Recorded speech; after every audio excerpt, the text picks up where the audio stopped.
Surprise ड्रामे की आने वाली एक साथ में अब आप लोग देखेंगे कि मरियम ने अपनी औकात से बढ़कर ही चाहा, जिस वजह से अब उसके साथ भी बुरा होने वाला है, क्योंकि उसने ज़ारा और हादी के दरमियान बदगुमानी पैदा करके जो अपना नुकसान किया है उसका अंजाम तो उसे भुगतना ही पड़ेगा। क्योंकि बहुत जल्द हादी के सामने ये हकीकत खुल जाएगी कि जो कुछ भी हुआ है वो इस मरियम की वजह से हुआ है। इस मरियम ने ही मेरे दरमियान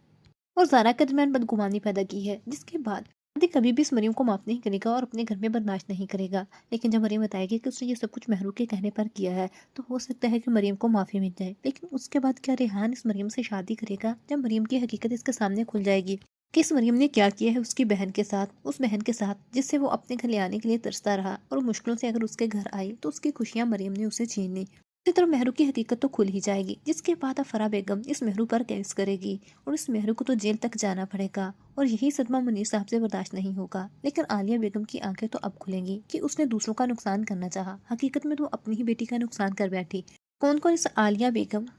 और मेहरू का बुरा अंजाम देखना चाहता है, कमेंट सेक्शन में लास्ट में बताइएगा। और मज़ीद ड्रामा अपडेट के लिए